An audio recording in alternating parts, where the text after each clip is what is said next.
കർത്താവ് പഠിപ്പിച്ച പ്രാർത്ഥനയെക്കുറിച്ച് തുടർച്ചയായി നാം ചിന്തിച്ചുകൊണ്ടിരിക്കുകയാണ്. സ്വർഗസ്ഥനായ ഞങ്ങളുടെ പിതാവേ, അവിടുത്തെ തിരുനാമം വിശുദ്ധീകരിക്കപ്പെടണമേ, അവിടുത്തെ രാജ്യം വരണമേ, അവിടുത്തെ ഇഷ്ടം സ്വർഗത്തിലെ പോലെ ഭൂമിയിലുമാകണമേ. ഞങ്ങൾക്ക് ആവശ്യമുള്ള ആഹാരം ഇന്ന് തരണമേ. ഞങ്ങളുടെ കടക്കാരോട് ഞങ്ങൾ ക്ഷമിച്ചതുപോലെ ഞങ്ങളുടെ കടങ്ങളും പാപങ്ങളും ഞങ്ങളോട് ക്ഷമിക്കണമേ. പരീക്ഷയിൽ ഞങ്ങളെ പ്രവേശിപ്പിക്കരുതേ, ദുഷ്ടങ്ങളിൽ ഞങ്ങളെ വിടുവിച്ചോളണമേ. എന്തുകൊണ്ടെന്നാൽ രാജ്യവും ശക്തിയും മഹത്വവും എന്നേക്കും നിനക്കുള്ളതാകുന്നു. ആമേൻ. ഈ പ്രാർത്ഥന എത്രയോ സുപരിചിതം.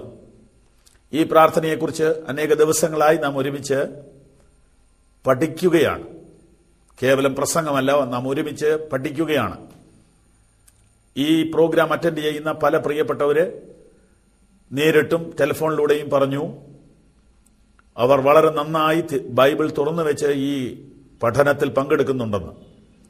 അനേക വീടുകളിൽ ഇരുന്നു കൊണ്ട് ഈ വചനധ്യാനത്തിൽ ശ്രദ്ധിക്കുന്ന എല്ലാവർക്കും കർത്താവിന്റെ നാമത്തിൽ സ്നേഹം നിറഞ്ഞ വന്ദനങ്ങൾ. നിങ്ങൾക്ക് സംശയങ്ങൾ ഉണ്ടെങ്കിൽ ദയവായി ഒരു കത്തയക്കുകയോ ടെലിഫോൺ വിളിക്കുകയോ ചെയ്യുക. നിങ്ങൾ വേദപുസ്തകം കൊണ്ടുവന്നിട്ടില്ലെങ്കിൽ ദയവായി ബൈബിൾ എടുക്കുക. അടുത്ത ഒരു 25 മിനിറ്റ് സമയം നമുക്ക് ഒരുമിച്ചിരിക്കാം. തിരുവചനം തുറക്കാം. വചനം തുറന്നാൽ നിങ്ങളുടെ ഭവനം അനുഗ്രഹിക്കപ്പെടും. വചനത്തിൽ നിന്ന് അകന്നതാണ് നമ്മുടെ സകല ശാപങ്ങൾക്കും സകല ദോഷങ്ങൾക്കും കാരണം. ആകയാൽ ദൈവരാജ്യത്തെക്കുറിച്ചുള്ള ഒരു വെളിപ്പാട് നമുക്ക് തരുവാൻ ഹൃദയത്തിൽ ദൈവം തമ്പുരാനോട് പ്രാർത്ഥിച്ചുകൊണ്ട് നമുക്ക് കർത്താവിന്റെ തിരുവചനത്തിലേക്ക് വരാം. ആരെങ്കിലും മരിക്കുമ്പോഴാണ് സാധാരണയായി ബൈബിൾ വായിക്കുന്നത്. നമുക്കതൊന്ന് തിരുത്താം. ജീവിച്ചിരിക്കുമ്പോൾ വായിക്കാം, ജീവനുള്ളപ്പോൾ വായിക്കാം, സ്വന്തം കണ്ണുകൊണ്ട് തുറന്നു നോക്കി വായിക്കാം. മാത്രമല്ല, മനസ്സിലാക്കാം, ഗ്രഹിക്കാം. പത്രം നാം വായിക്കുന്നെങ്കിലും അത് മുഴുവൻ സത്യങ്ങളല്ലല്ലോ. ഇന്ന് പത്രത്തിൽ വരുന്ന കാര്യം നാളെ തിരുത്തി എഴുതുന്നു.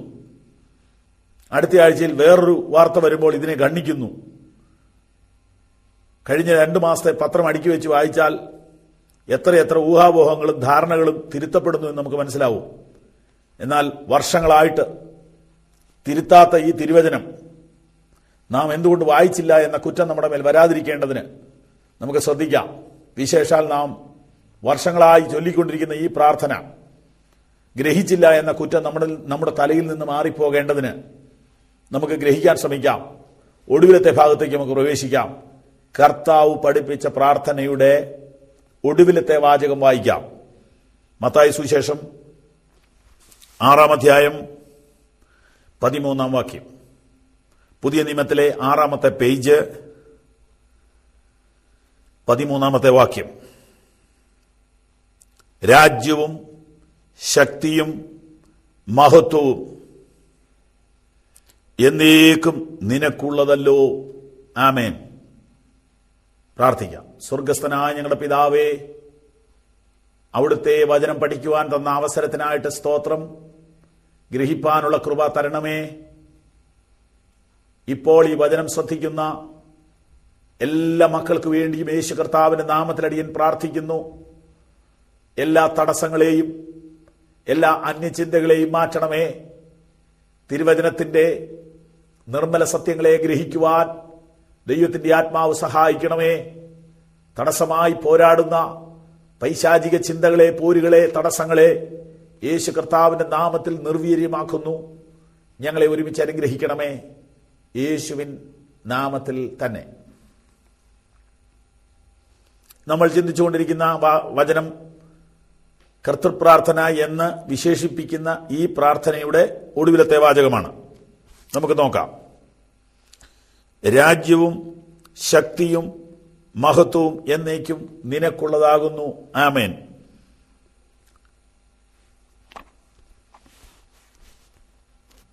സ്വർഗസ്ഥനായ ഞങ്ങളുടെ പിതാവേ എന്ന് വിളിച്ചുകൊണ്ട് ആരംഭിക്കുന്ന മനോഹരമായ ഈ പ്രാർത്ഥന ഇപ്പോൾ ഇതാ അതിന്റെ സമാപനത്തിലേക്ക് വരുന്നു. വിപ്ലവകരമായ ഒരാരംഭമാണ് ആ പ്രാർത്ഥനയ്ക്ക്. ദൈവം മനുഷ്യന്റെ പിതാവാണ് എന്ന ആശയം യേശുവാണ് അവതരിപ്പിച്ചത്. അങ്ങ് എവിടെയോ ആകാശങ്ങൾക്കപ്പുറം ഇരിക്കുന്ന മനുഷ്യന് പിടികിട്ടാത്ത ദൈവമെന്ന ചിന്തയിൽ നിന്ന്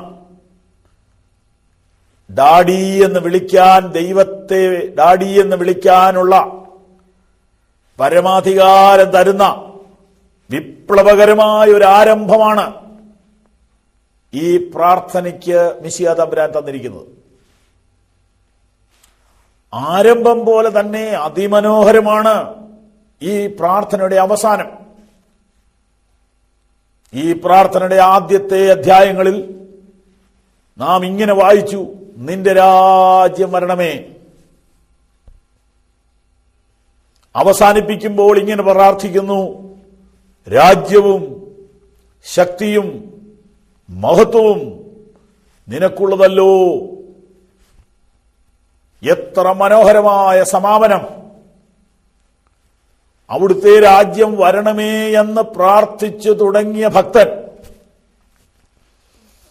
അവസാനിപ്പിക്കുമ്പോൾ പറയുകയാണ്, രാജ്യം അവിടുത്തേക്ക്. അറിഞ്ഞോ അറിയാതെയോ നാം അത് പറഞ്ഞുകൊണ്ടിരിക്കുകയാണ്.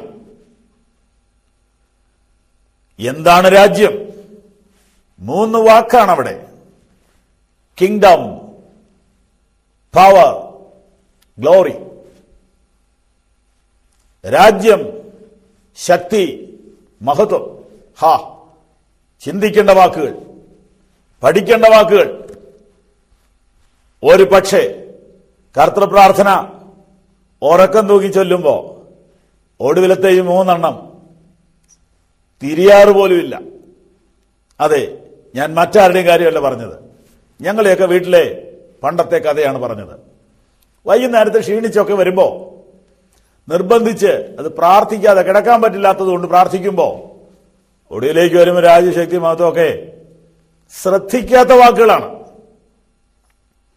ആരംഭം പോലെ തന്നെ അതിശക്തമാണ് അവസാനവും. അല്ല, ആരംഭത്തേക്കാൾ അവസാനം നന്നായിരിക്കുകയാണ്. നിന്റെ രാജ്യം വരണമേ എന്ന് പറഞ്ഞുകൊണ്ടുള്ള ആ യാചനയ്ക്ക് മറുപടി വന്നിരിക്കുന്നു. രാജ്യം നിനക്ക് തന്നെ. ആ 3 വാക്കുകളെ നമുക്ക് പഠിക്കാം. Kingdom, power, glory. രാജ്യത്തെക്കുറിച്ച് പഠിക്കാം. ആദ്യം രാജ്യം നിനക്കുള്ളത്. രാജ്യം നിനക്കുള്ളത്. എന്താണ് രാജ്യം? നാം കഴിഞ്ഞ ദിവസങ്ങളിൽ ചിന്തിച്ചു. ഭരണം.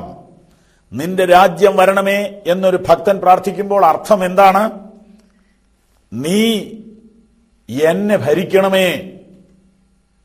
പിതാവേ, അങ്ങ് എന്റെ കുടുംബത്തെ ഭരിക്കണമേ. കർത്താവേ, യേശുവേ, അങ്ങ് എന്റെ മക്കളെ ഭരിക്കണമേ, എന്റെ കുടുംബത്തെ ഭരിക്കണമേ, എന്റെ സഭയെ, എന്റെ പഞ്ചായത്തിനെ, എന്റെ സ്റ്റേറ്റിനെ, എന്റെ രാജ്യത്തെ. ദൈവമേ, നീ ഭരിച്ചാൽ അഴിമതിയും അക്രമവും അനീതിയും അവസാനിക്കുമല്ലോ. നിന്റെ രാജ്യം വരണമേ. പക്ഷേ ഇതെവിടെ തുടങ്ങും? നിലവിലുള്ള പ്രധാനമന്ത്രി മാറിയിട്ട് യേശുക്രിസ്തു പ്രധാനമന്ത്രിയാകണമെന്നാണോ അതിന്റെ അർത്ഥം? ഒരിക്കലുമല്ല. യേശു പറഞ്ഞു, എന്റെ രാജ്യം ഐഹികമല്ല, എന്റെ രാജ്യം ഭൗതികമല്ല, ആത്മീയമാണ്. ദൈവരാജ്യം ഭക്ഷണമല്ല, പാനീയമല്ല, നീതിയും സമാധാനവും പരിശുദ്ധാത്മാവിൽ സന്തോഷവും അത്രേ. റോമർ 14:17. അങ്ങനെയെങ്കിൽ യേശുവിന്റെ രാജ്യം, അതിനെക്കുറിച്ച് നാം ചിന്തിച്ചതാണ് പ്രാരംഭത്തിൽ. വീണ്ടും പരിശോധിക്കുകയാണ്. രാജ്യവും ശക്തിയും മഹത്വവും എന്നേക്കും നിനക്കുള്ളതല്ലോ. ഇവിടെ ഭക്തൻ കീഴടങ്ങുന്നു. ഇവിടെ ഭക്തൻ അടിയറ പറയുന്നു. നീയാണ് രാജാവ്, നീയാണ് ഉടമസ്ഥൻ, നീയാണ് സകലവും നിയന്ത്രിക്കുന്നവൻ. കർത്താവേ, രാജ്യം നിനക്കുള്ളത്, ശക്തി നിനക്കുള്ളത്, മഹത്വം നിനക്കുള്ളത്. വളരെ പ്രധാനപ്പെട്ട ഈ ചിന്ത നമുക്ക് ഗ്രഹിക്കുവാൻ തിരുവചനത്തിന്റെ ഉള്ളിലേക്ക് പോകേണ്ട ആവശ്യമുണ്ട്. വാസ്തവത്തിൽ രാജ്യം നിനക്കുള്ളതാണെന്ന് ഒരു മനുഷ്യൻ സമ്മതിക്കുന്ന ആ രംഗം ഭയങ്കരമാണ്.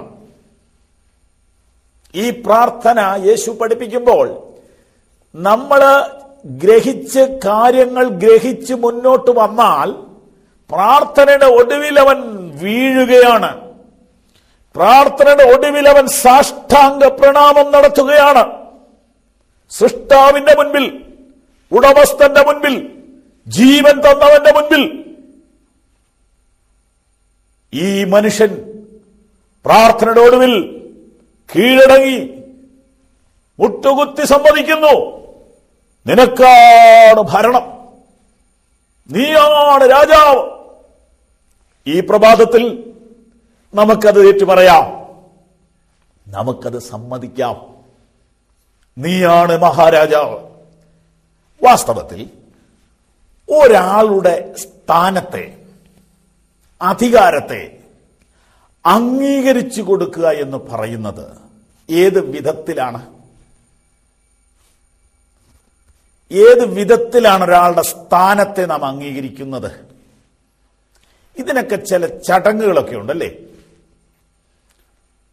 ഒരിക്കലും ഇന്ത്യൻ പ്രസിഡന്റ്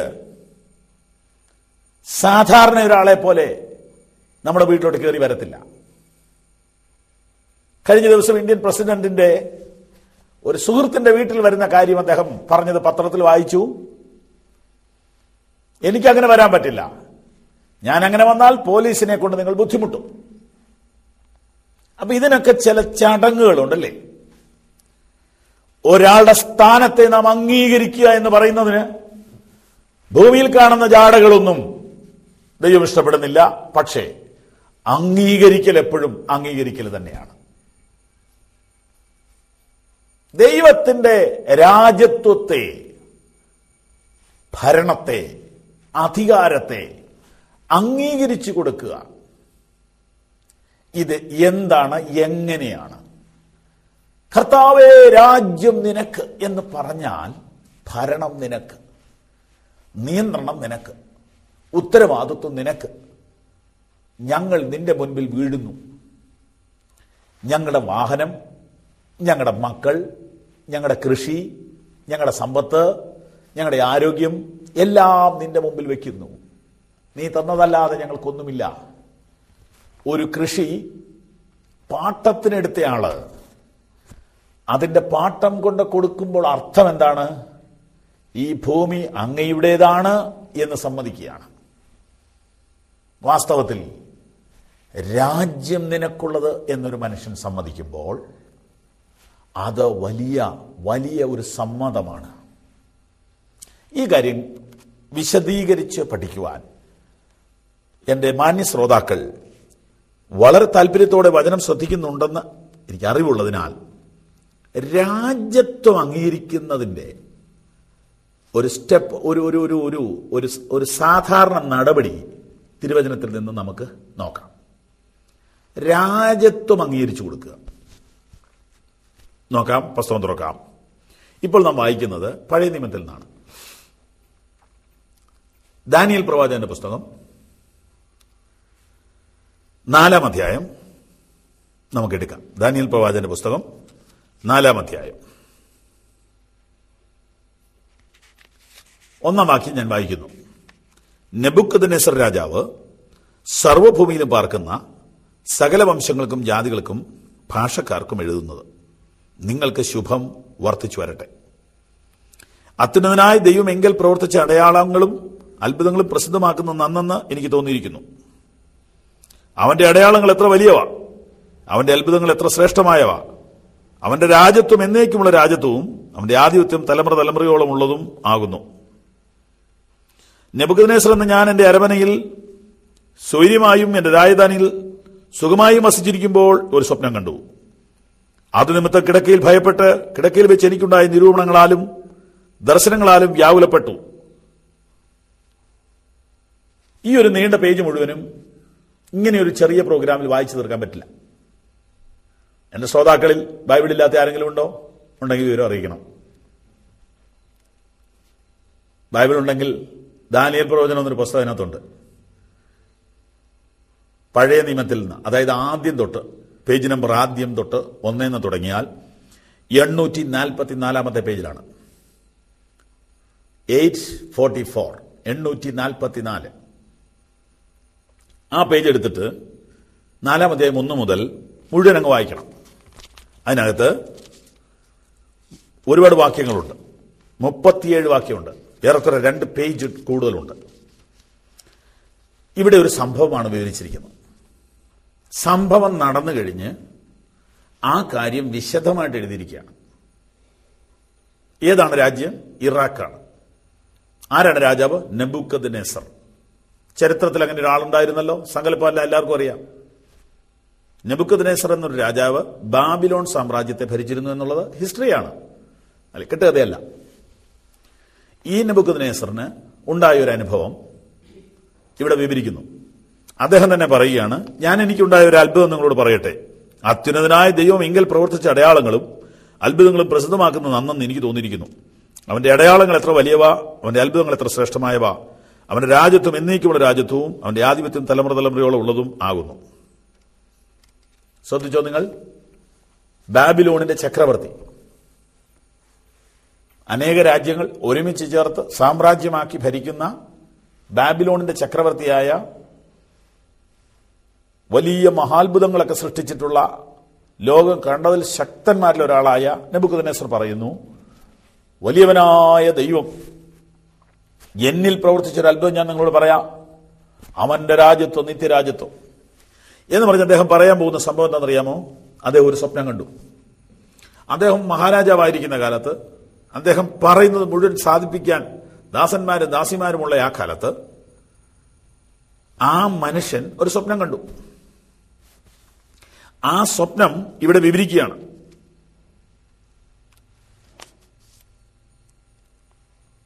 സ്വപ്നം വളരെ വലുതാണ്. ഭൂമിയുടെ നടുവിൽ ഞാനൊരു വൃക്ഷം കണ്ടു. അത് ഏറ്റവും ഉയരമുള്ളതായിരുന്നു. ആ വൃക്ഷം വളർന്നു ബലപ്പെട്ടു. അത് ആകാശത്തോളം ഉയരമുള്ളതും സർവ്വഭൂമിയുടെ അറ്റത്തോളം കാണാവുന്നതുമാകുന്നു. അതിന്റെ ഇല ഭംഗിയുള്ളതും ഫലം അനവധിയുമായിരുന്നു. എല്ലാവർക്കും അതിൽ ആഹാരമുണ്ടായിരുന്നു. കാട്ടുമൃഗങ്ങൾ അതിന്റെ കീഴെ തണലിൽ വളർന്നു. പക്ഷികൾ അതിൽ താമസിച്ചു. ഇതാണ് സ്വപ്നം. താഴോട്ട് വായിച്ചു വരുമ്പോൾ ഇങ്ങനെ പറയുന്നു, പെട്ടെന്ന് ഒരു ശബ്ദം, വൃക്ഷത്തെ വെട്ടിക്കളക, എന്നാൽ അതിന്റെ വേര് മാന്തരുത്, വേരവിടെ നിൽക്കട്ടെ. അവന്റെ വാസം മൃഗങ്ങളോടുകൂടി ആകട്ടെ. ഇങ്ങനെ പറഞ്ഞു വന്നിട്ട് 17-ാം വാക്യം ഞാൻ വായിക്കാം, സമയക്കുറവുണ്ട്. അത്യുന്നതനായവൻ മനുഷ്യരുടെ രാജത്വത്തിന്മേൽ വാഴുകയും അതിനെ തനിക്ക് ബോധിച്ചവന് കൊടുക്കുകയും മനുഷ്യരിൽ അധമനായവനെ അതിന്മേൽ വാഴിക്കുകയും ചെയ്യുന്നു എന്ന് ജീവനോടിരിക്കുന്നവർ അറിയേണ്ടതിന് ഈ വിധി ദൂതന്മാരുടെ നിർണയവും കാര്യം വിശുദ്ധന്മാരുടെ കൽപ്പനയുമാകുന്നു. ദയവായി ശ്രദ്ധിക്കുക. ഇന്നത്തെ നമ്മുടെ സന്ദേശം പഴയ നിയമത്തിലൂടെ പോകുന്നത് കൊണ്ട് കൂടുതൽ വായിക്കേണ്ടി വരും. ശ്രദ്ധിച്ചു കേട്ടാട്ടെ. ഈ ബൈബിൾ നാം ഗ്രഹിക്കേണ്ടതാണല്ലോ. നമുക്ക് വായിക്കാം. അത്യുന്നതനായവൻ മനുഷ്യരുടെ രാജത്വത്തിന്മേൽ വാഴുകയും അതിനെ തനിക്ക് ബോധിച്ചവന് കൊടുക്കുകയും മനുഷ്യരിൽ അധമനായവനെ അതിന്മേൽ വാഴിക്കുകയും ചെയ്യുന്നു എന്ന് ജീവനോടിരിക്കുന്നവർ അറിയേണ്ടതിന് ഈ വിധി ദൂതന്മാരുടെ നിർണയവും കാര്യം വിശുദ്ധന്മാരുടെ കൽപ്പനയുമാകുന്നു. എന്താണ് സംഭവം?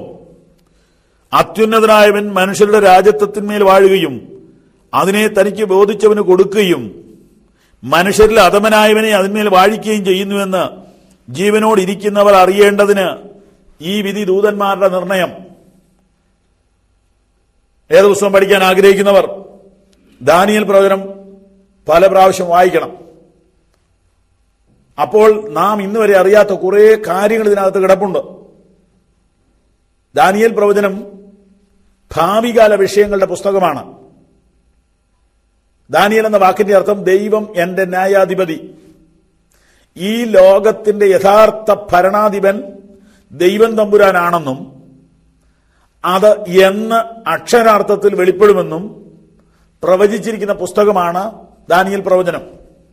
ബൈബിൾ ഇങ്ങനെ പറയുന്നു, യേശുക്രിസ്തു മടങ്ങി വരികയും അവൻ രാജാവായി വാഴുകയും ചെയ്യുമെന്ന് ശക്തമായ ഭാഷയിൽ ബൈബിൾ പ്രവചനങ്ങൾ പറയുന്നു.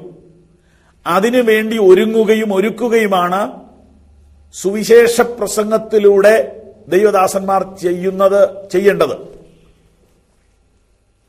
അതിനെക്കുറിച്ചുള്ള ഈ പ്രവചന ഗ്രന്ഥം വെളിപ്പാട് പുസ്തകവുമായി വളരെ ബന്ധമുണ്ട്. ഈ ദാനിയേൽ പ്രവചനത്തിൽ പറഞ്ഞിരിക്കുന്ന ദർശനങ്ങളും സ്വപ്നങ്ങളും വെളിപ്പാട് പുസ്തകത്തിലെ സ്വപ്നങ്ങളുമായി ബന്ധമുണ്ട്. ചേർത്ത് പഠിച്ചാൽ വിശദമായ ഉന്നത ആശയങ്ങൾ ഇതിൽ നിന്നും ഗ്രഹിക്കാൻ പറ്റും. ഇതിൽ ബാബിലോണിന്റെ ചക്രവർത്തിയായ നെബൂഖദ്നേസറിന് ഉണ്ടായ സ്വപ്നം ഭയങ്കരമാണ്. ഒരു വലിയ വൃക്ഷം, നിറയെ ഇലകൾ, നിറയെ ഫലങ്ങൾ, ധാരാളം മൃഗങ്ങൾ അതിന്റെ ചുവട്ടിൽ, ധാരാളം പക്ഷികൾ അതിൽ. പെട്ടെന്നാണ് ആ മരത്തെ വെട്ടിക്കളയുക എന്നൊരു ശബ്ദം. വീണ്ടും പറയുന്നു, അവന്റെ വാസം കാട്ടിലേക്ക് മാറട്ടെ, അവൻ മൃഗത്തെ പോലെ പുല്ല് തിന്നട്ടെ. അത്യുന്നതനായവൻ മനുഷ്യരുടെ രാജത്വത്തിന്മേൽ വാഴുന്നു എന്നവൻ തിരിച്ചറിയുമ്പോൾ അവൻ തിരിച്ചു വരട്ടെ എന്നാണ് സ്വപ്നത്തിന്റെ സാരം. അർത്ഥം പിടികിട്ടാതെ ആ മനുഷ്യൻ മനോവേദനപ്പെട്ടിരുന്നു. അക്കാലത്ത് മന്ത്രവാദികളുണ്ട്. മന്ത്രവാദികളും പ്രശ്നക്കാരും വെളിച്ചപ്പാടന്മാരുമുണ്ട്. അവരെ വരുത്തി സ്വപ്നത്തിന്റെ അർത്ഥം അറിയാൻ നെബൂഖദ്നേസർ ശ്രമിച്ചു. പക്ഷെ ആരും അർത്ഥം പറഞ്ഞു കൊടുത്തില്ല. അങ്ങനെ വിഷമിച്ചിരിക്കുമ്പോൾ ആ രാജ്യത്തൊരു ദൈവഭക്തനായ മനുഷ്യൻ താമസിച്ചിരുന്നു. അദ്ദേഹത്തിന്റെ പേര് ദാനിയേൽ. ദാനിയേൽ എന്ന മനുഷ്യൻ ഈ കാര്യം വിശദമായി വിവരിച്ചു കൊടുക്കുവാൻ ക്രമീകരണങ്ങൾ ചെയ്തു. അങ്ങനെ വിശദീകരിച്ചു വന്നപ്പോൾ കാര്യം ഭയങ്കരമാണ്. ഞാൻ വായിച്ചു കേൾപ്പിക്കാം. ദാനിയേൽ അർത്ഥം വിവരിക്കാൻ പോവുകയാണ്. ദാനിയേൽ കുറെ നേരം ഈ ദർശനത്തെക്കുറിച്ച് ചിന്തിച്ച് അത്ഭുതപ്പെട്ടിരുന്നു. രാജാവ് അവനോട്, സ്വപ്നം നിമിത്തം നീ ഭയപ്പെടേണ്ട, തുറന്നു പറയൂ. അപ്പോൾ ആ മനുഷ്യൻ തുറന്നു പറഞ്ഞു, ഈ വളർന്നു വലുതായിരിക്കുന്ന വൃക്ഷം രാജാവ് തന്നെയാണ്. രാജാവിന്റെ ധനസമൃദ്ധിയും സൈന്യസമൃദ്ധിയും ബുദ്ധിയും സൗന്ദര്യവും സാമർഥ്യവും എല്ലാമാണ് ആ വൃക്ഷത്തിന്റെ കൊമ്പും ഇലയും കാണിക്കുന്നത്.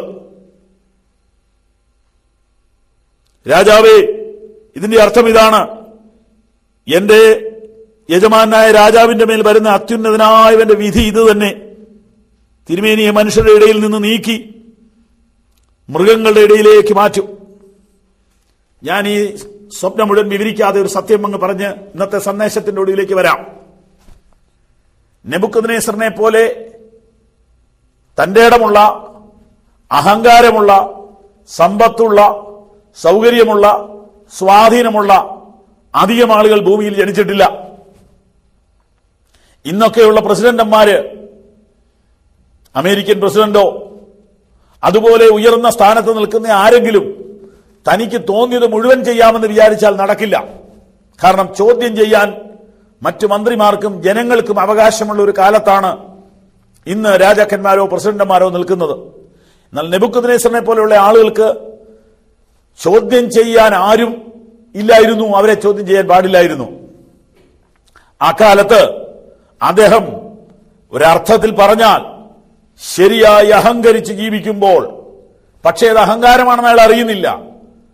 അയാളുടെ കയ്യിലാണ് രോഗം, അയാളുടെ കയ്യിലാണ് രാജ്യം, അയാളുടെ തലയിലാണ് ഈ ഭൂമി. ഞാൻ പറയുന്നിടത്ത് കാര്യങ്ങൾ നിൽക്കും. ഞാൻ വേണമെന്ന് പറഞ്ഞാൽ വേണം, വേണ്ട എന്ന് പറഞ്ഞാൽ വേണ്ട. വനം ഇല്ലാത്ത നാട്ടിൽ വനമുണ്ടാക്കിയവനാണ് അദ്ദേഹം. ചരിത്രം പറയുന്നു അവിടെ വനങ്ങളില്ല, പക്ഷെ അദ്ദേഹത്തിന്റെ ഭാര്യയ്ക്ക് വനങ്ങൾ വേണം. അതുകൊണ്ട് വനം അദ്ദേഹം, അതെ, ആർട്ടിഫിഷ്യൽ വനം നിർമ്മിച്ചു എന്ന് പറഞ്ഞാൽ വിശ്വസിക്കാൻ പറ്റുമോ? തൂക്കുവനങ്ങൾ ലോകപ്രസിദ്ധമാണ്, വിവരിക്കുന്നില്ല. എന്തു വേണമോ അതുണ്ടാക്കാൻ കഴിവുള്ള മനുഷ്യൻ, ആരെ കൊല്ലണമോ അത് ചെയ്യാൻ കഴിവുള്ള മനുഷ്യൻ, എന്തും എപ്പോഴും വിചാരിക്കുന്നത് നടത്താൻ കഴിവുള്ള മനുഷ്യൻ, അതതുപോലെ നടത്തിയിട്ടുള്ള മനുഷ്യൻ. ആ തന്റെ ഇടത്തിൽ കാര്യങ്ങൾ എന്റെ കയ്യിലാണെന്ന് ധരിച്ചിങ്ങനെ പോകുമ്പോൾ ദൈവം തമ്പുരാൻ പറയുകയാണ്, കാര്യങ്ങൾ നിന്റെ കയ്യിലല്ല, എന്ന് നീ അറിയണം. എന്ത് സംഭവിച്ചു എന്നറിയാമോ? വായിച്ചു കേൾപ്പിക്കാം. അദ്ദേഹം ഒരു ദിവസം തന്റെ കൊട്ടാരത്തിലൂടെ നടന്നു. എന്നിട്ട് ഇങ്ങനെ പറഞ്ഞു, രാജമന്ദിരത്തിൽ ഉലാവിക്കൊണ്ട്, ഇത് ഞാൻ എന്റെ ധനമാഹാത്മ്യത്താൽ എന്റെ പ്രതാപ മഹത്വത്തിനായിട്ട് രാജധാനിയായി പണിത മഹദിയാം ബാബേൽ അല്ലയോ എന്ന് രാജാവ് പറഞ്ഞു. വാക്യം 30. ഈ വാക്ക് രാജാവിന്റെ വായിലിരിക്കുമ്പോൾ തന്നെ സ്വർഗത്തിൽ നിന്നൊരു ശബ്ദമുണ്ടായി, നെബൂഖദ്നേസർ രാജാവേ, നിന്നോട് ഇത് കൽപ്പിക്കുന്നു, രാജത്വം നിന്നെ വിട്ട് നീങ്ങിയിരിക്കുന്നു. എന്താ നമ്മുടെ വിഷയം? രാജ്യവും ശക്തിയും മഹത്വവും നിനക്കുള്ളതല്ലോ. ആമേൻ. കഥ പറയുകയല്ല. BC 600 കാലഘട്ടങ്ങളിലെ ചരിത്ര സംഭവം പറയുകയാണ്. ഈ ഭൂമിയിൽ ജീവിച്ചിരുന്ന നെബൂഖദ്നേസർ എന്ന രാജാവ് ധനം കൊണ്ട് അഹങ്കരിച്ച് എന്തും എപ്പോഴും നടത്താമെന്ന് ധരിച്ചിരുന്ന ആ മനുഷ്യനോട് ദൈവം തമ്പുരാൻ പറഞ്ഞു, രാജത്വം നിന്നെ വിട്ട് നീങ്ങിയിരിക്കുന്നു. സംഭവം എന്ത് സംഭവിച്ചു? പെട്ടെന്ന് ഈ മനുഷ്യന്റെ മനസ്സിന്റെ നിലതെറ്റിപ്പോയി. ഒരു മനോരോഗിയെ പോലെയായിപ്പോയി. അദ്ദേഹം ഒരു പക്കാ പ്രാന്തനെ പോലെയായി.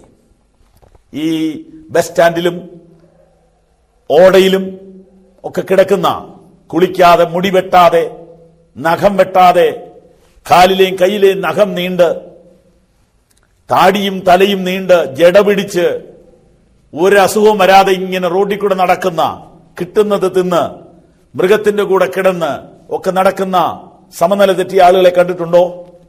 അങ്ങനെ ആകാൻ അധികം സമയം വേണ്ട.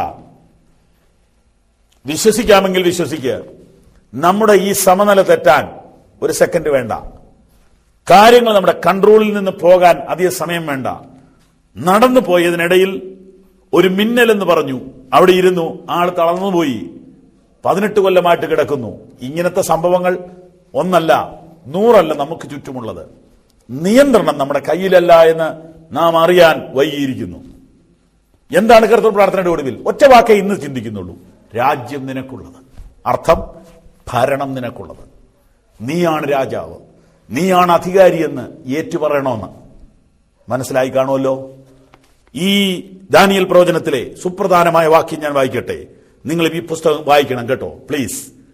845 പേജ്, ദാനിയേൽ പ്രവചനം 4-ാം അധ്യായം 26-ാം വാക്യം. വാഴുന്നത് സ്വർഗമാകുന്നുവെന്ന് തിരുമനസ്സുകൊണ്ട് ഗ്രഹിച്ച ശേഷം രാജ്യത്വം തിരുമേനിക്ക് സ്ഥിരമാകുമെന്നത്രേ ഈ സ്വപ്നത്തിന്റെ അർത്ഥം. ഇന്നത്തെ സമയം തീരുന്നു, ഞാൻ വേഗം പറയാം.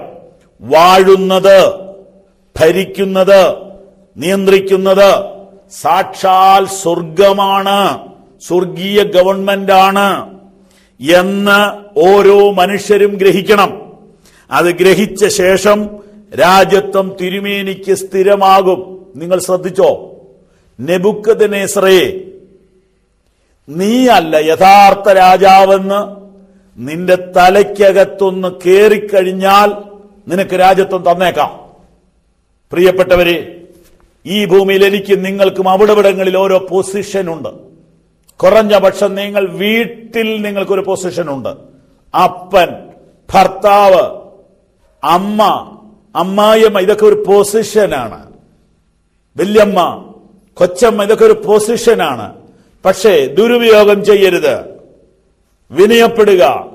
ഏതെങ്കിലും ഒരു സ്ഥാനത്ത് നിന്നെ ആക്കിയിരിക്കുന്നത് സാക്ഷാൽ ദൈവമാണെന്ന് നീ അറിഞ്ഞാലേ നിനക്ക് അവിടെ ഇരിക്കാൻ പറ്റൂ.